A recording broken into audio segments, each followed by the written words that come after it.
Hello, you're listening to TCG Shorts, where we like to keep it short and sweet. Just like me after pineapple, apparently. Oh, see what you've done there, and I like it. Yeah. It's good. Yeah. I get jokes.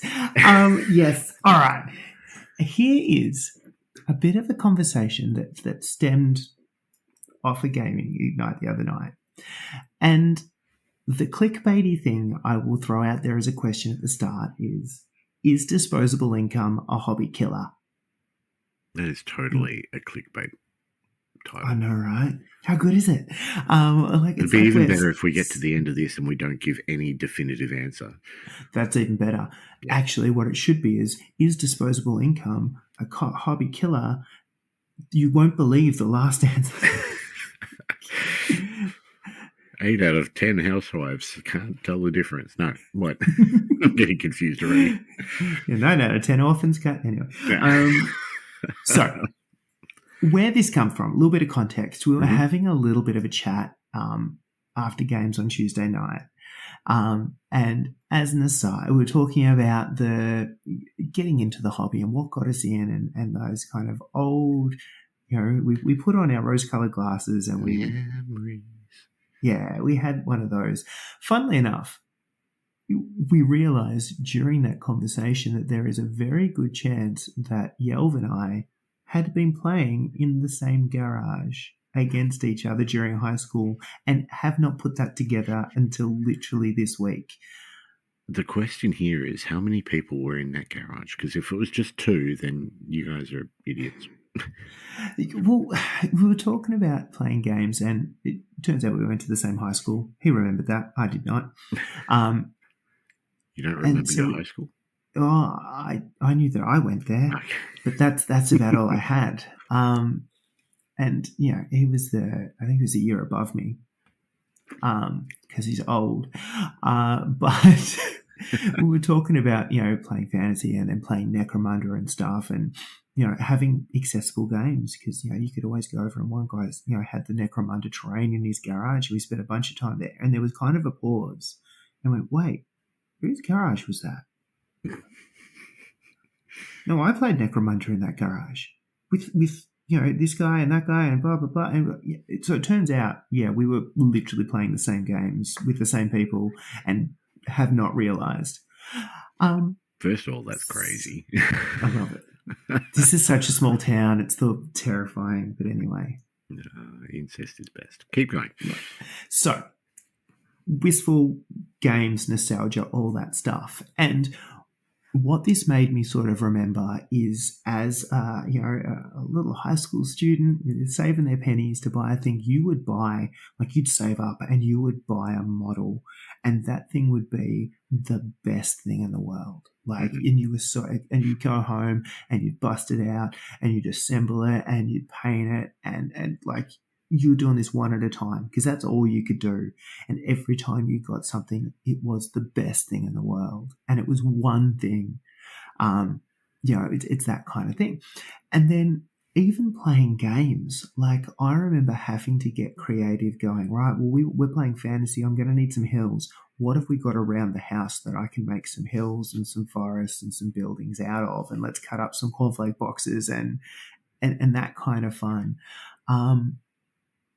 You got so creative and you valued everything so much. We fast forward to now, and I just noticed how little value people put on the game that they're buying. Every other week, this Discord is like, have you seen this game? I think I like this game. Let's play this game. We should do that. And we buy a bunch of shit, and then we never play the fucking game. Yeah.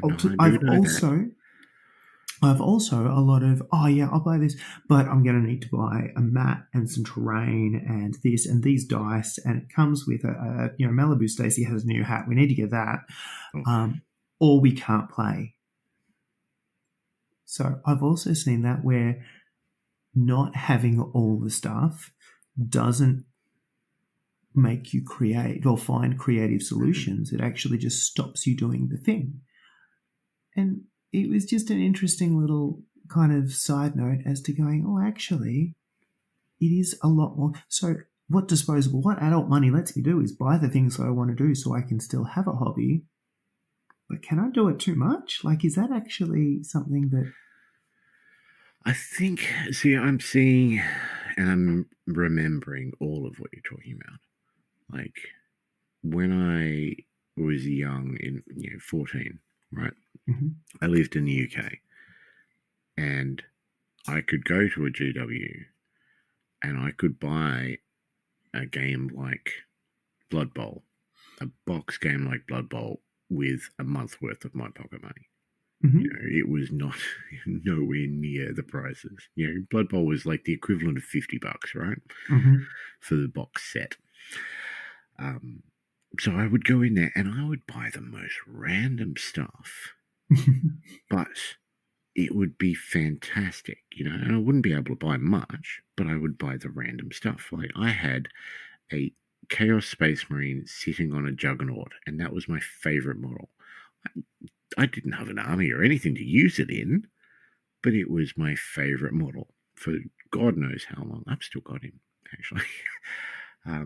Blood Bowl was probably the first game that I actually collected models to make, a team. Mm-hmm. Or something that was, coherent. So I remember those days of getting a model and having it be the best thing ever. And I remember the days of using at the very most cardboard scenery that comes in the box set of the game, but more often than not, tissue boxes and toilet rolls and stuff like that.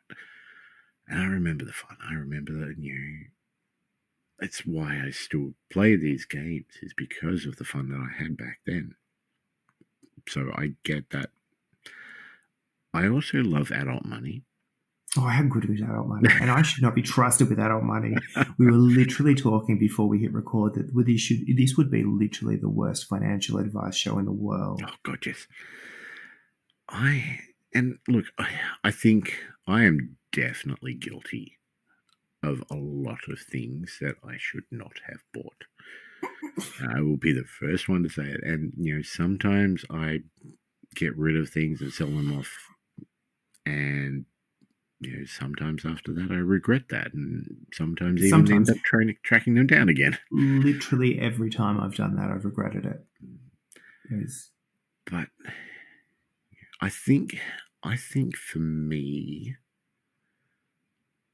income has to be justified more than I currently do. Mm-hmm. So, So I'm sitting here staring at a box of Halo Flashpoint, which I still intend on playing, and I'm got the models ready. They're sort of base coated and started painting. But if I don't play that game, then it's just another one on that long list of reasons why Brett's kids will never have a house. I don't know. Yeah, no, it is that really fascinating thing, because I must still value to some degree, because every time I get rid of something, I'm like, there is something that comes up in the not too distant future of that event where I'm like, I really wish I had this thing. I could do this with it, or we're actually going to play this game now, and damn it, I just got rid of it. So I've almost stopped, right? Like, we don't move stuff on anymore, or if we do, it's because somebody I know is going to get more use out of it, even if I started playing this game, and I can probably replace it. I have effectively 3 40k armies. But every time I look at them, I'm like, that takes up a lot of space, and I haven't played 40k for like 17,000 editions. Mm-hmm. But I haven't taken that step of listing them for sale. I can't. I did with a lot of unpainted stuff. I offloaded all of that, but the painted stuff is in the cabinet, and that's where it's staying. And honestly, the 40k sculpts haven't advanced that much. I could still use them if I wanted to. I do not. The other half of that is to that point around, I think, the enabling the future generations, right?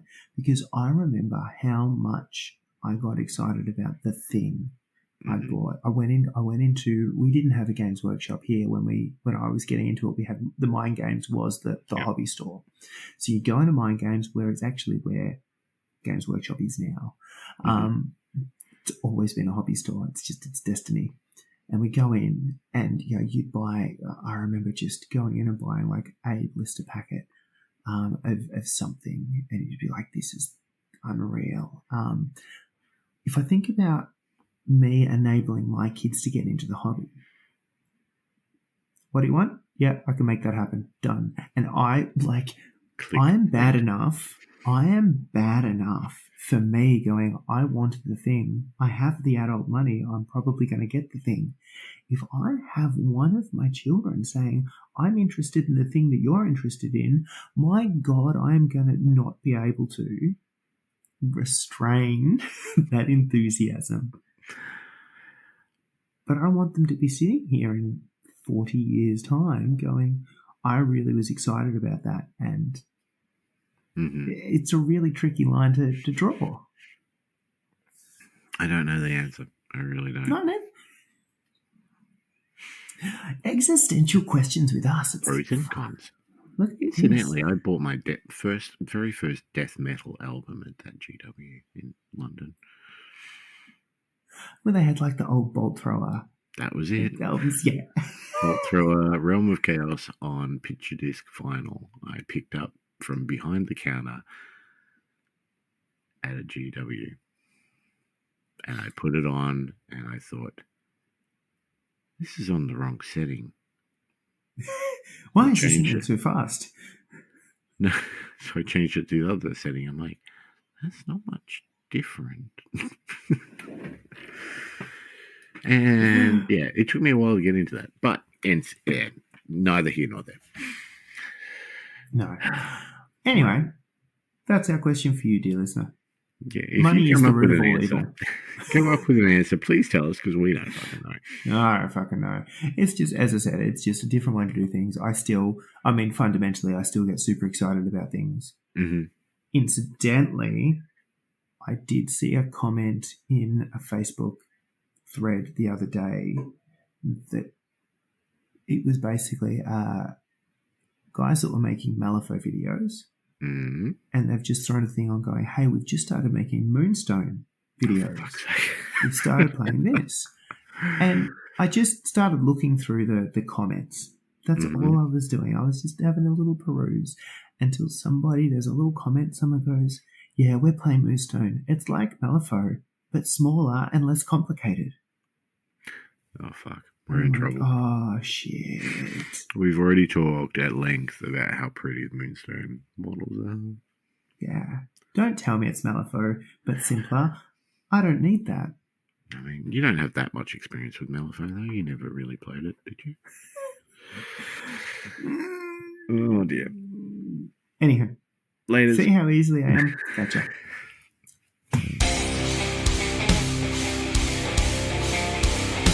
Not